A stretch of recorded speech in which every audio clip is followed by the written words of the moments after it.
Start करेंगे तब बोलिएगा। वैसे मैं रमनजीत शर्मा, दैनिक अयोध्या टाइम्स, प्रखंड रिपोर्टर, आलमनगर मधेपुरा। आज मैं एक पौधशाला प्रशिक्षण स्थल पर उपस्थित हुआ हूँ। यहाँ पर हमारे प्रखंड कोऑर्डिनेटर मनोज सर यहाँ पर उपस्थित हुए हैं, जिसमें कि मशरूम की खेती का जो है करने के तरीका हमारे गांव में भी बताए जा रहे हैं। खास करके हमारे जीविका दीदी जो भी बिहार पे यहाँ उपस्थित हुआ, हमारे मनोज सर से जो है प्रशिक्षण प्राप्त कर रहे हैं। तो उस संबंध में हम कुछ संक्षिप्त रूप से अपने मनोज सर से भी बात करेंगे कि मशरूम की खेती का जो है किस प्रकार से किया जाए और इसका जो है कैसे हम लोगों को फ़ायदा मिलेंगे, और इस उपज के बाद जो है हम इसका क्या उपयोग करेंगे और कैसे उपयोग करेंगे, इस संबंध में हम मनोज सर से बात करेंगे। और उसके बाद आपको जो है यहाँ जो भी प्रशिक्षु उपस्थित है उनसे भी बात करेंगे कि किस प्रकार का प्रशिक्षण लिया है और उसके कहाँ तक फ़ायदा उसे मिलेंगे।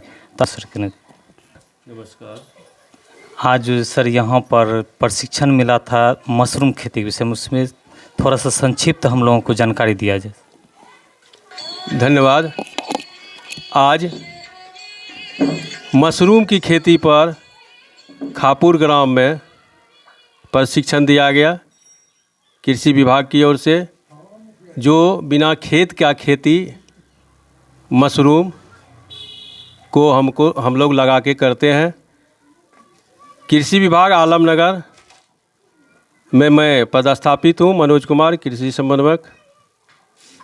आज आप लोगों को यहाँ जो ग्रुप की महिलाएं थी और आप लोग जो बीआरपी के थे, सभी लोगों को मशरूम पर हम लोग प्रशिक्षण दिए, जो मशरूम का खेती कैसे लगाया जाता है।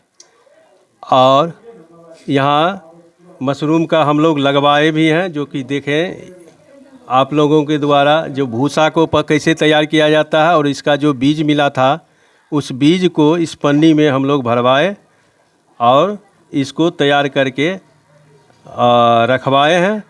ये मशरूम एक प्रकार का फंगस ही है, लेकिन इसको हम लोग खाते हैं।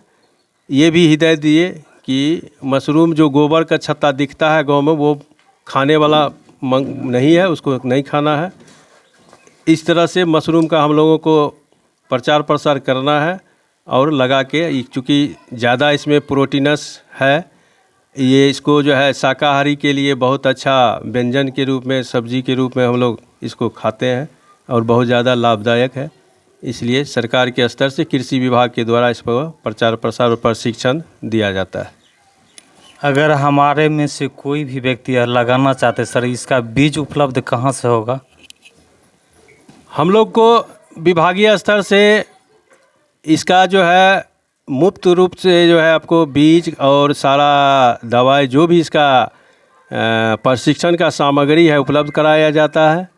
अगर आपको स्वयं अगर आप इच्छुक हैं तो इसके लिए बीज उत्पादक कंपनी और इसका है लगाने वाले, जो जहां से आप बीज उपलब्ध मिल सकता है आपको। बहुत सा ऐसा संगठन और बहुत सा ऐसा कंपनी बीज उत्पादन का काम कर रही है, जहाँ से आप जब चाहेंगे तो आप अलग से भी बीज मिल जाएगा। जैसे हमको कि जैसा कि पता है कुमारखंड प्रखंड में राजकुमार जी नाम का है, जो बीज उत्पादन भी अब करने लगे हैं, या अन्य बहुत सा कंपनी आप अगर सर्च करेंगे तो आपको मिल जाएगा, बीज मिल जाता है आसानी से, कोई दिक्कत नहीं है, बीज मिलने में कोई परेशानी नहीं है। मशरूम का जो सर फसल है कितने दिन में तैयार होता है और इसका उपयोग जो है कहाँ, क्या इसका भंडारण भी संभव है? देखिए, जब इसका तैयार हो जाता है तो भंडारण संभव है। इसको हम लोग सुखा के रखते हैं और इसका जो है पाउडर भी बनता है, पाउडर के रूप में भी इसको रखा जाता है और सुखा के भी रखा जाता है, जो कि आपको जब ये सीज़न ख़त्म होता है तो उसको खा सकते हैं। जहाँ तक सर पता है कि फसल में जो है ढेर सारा जो है बीमारी अभी लग रहा है। अगर मशरूम में किसी प्रकार का कोई बीमारी लग रहा है तो उसके लिए कहाँ से संपर्क करेंगे, उसके लिए क्या निदान है? कौन सा बीमारी जो इसमें लगता है उस संबंध में थोड़ा बताएं। प्रायः मशरूम में बीमारी आपको, अगर आपका रख रखाव सही से नहीं कर रहे हैं, जहाँ आप रखे हैं इसको लगा के, तो आप जो है जो फंगस से, चूँकि ये है मशरूम फंगस ही है और फंगस ज़्यादा बीमारी उत्पन्न करता है, तो सड़ने गलने का ज़्यादा संभावना रहता है। तो एंटी फंगल फंजीसाइड से हमको स्प्रे करते रहना है समय समय पर, ताकि फंगस लगे ही नहीं। इसके लिए फंजीसाइड से हम लोग स्प्रे करवाते हैं।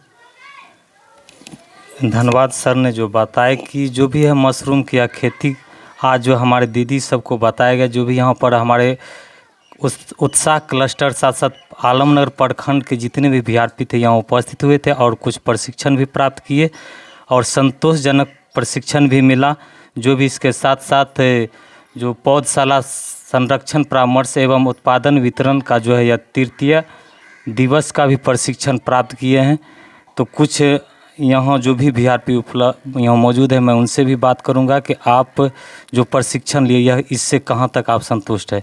आइए मैं सबसे पहले अपना मैं इससे मनोज बाबू से बहुत संतुष्ट है, क्योंकि हमको पौधशाला के बारे में बताया और मशरूम के बारे में प्रशिक्षण दिया गया। मैं इससे सभी जो मेरे ग्रुप के हैं, मैं इससे सभी संतुष्ट हैं और मैं इससे बहुत अच्छा ज्ञान मिला कि मक्का में जो कीड़ा लगता है, इसके बाद मिट्टी का संरक्षण जो होता है जैविक खेती से करना, जैविक से करना चाहिए, रासायनिक से नहीं करना चाहिए, रासायनिक अंतिम में ही करना चाहिए। धन्यवाद। अब हमारे कुछ दीदी लोग भी पीछे बैठे हुए हैं, मैं उनसे भी पूछूंगा कि अब आज का जो प्रशिक्षण रहा कैसा रहा, उसके विषय में बताएं और किस किस बिंदु पर सर से बात किए उस संबंध में आप लोग बताएंगे। सबसे पहले दीदी आप अपना नाम बताइए। मेरी नाम पूर्णकला है, मैं जीव विकास में वीआरपी पद पर कार्य करती हूँ। आज सर से मुझे बहुत कुछ सीखने का मौका मिला, यहाँ आने का भी मौका मिला। बीज उपचार करके खेती करने से बहुत सारा फायदा होता है, ये सब का जानकारी मिला सर से, इसलिए सर का बहुत बहुत धन्यवाद। धन्यवाद। तो वैज्ञानिक तरीके से जो यह खेती का जो प्रचार प्रसार है हमारे बिहार सरकार द्वारा जो किया जा रहा है, उसी के संबंध में आज जीविका दीदी को प्रशिक्षण मिला है, जो कि वीआरपी है या अपने अपने ग्राम संगठन के स्तर पर कार्य करते हैं और यहाँ से जाने के बाद निश्चित रूप से हमारे ग्रामीण परिवेश में भी जाकर के जो निचले स्तर पर खेती करते हैं उन्हें बताएंगे कि जैविक खेती का क्या महत्व है और साथ साथ मशरूम का जो खेती है इसका क्या महत्व है हमारे जीवन में, किस प्रकार की पौष्टिक आहार मिलते हैं। इसके लिए मैं तमाम जीविका प्लस जो हमारे कृषि सलाहकार पंचायत स्तर के या प्रखंड कोऑर्डिनेटर हमारे मनोज बाबू हैं, मैं उनके धन्यवाद देता हूं। धन्यवाद। जय हिंद, जय भारत।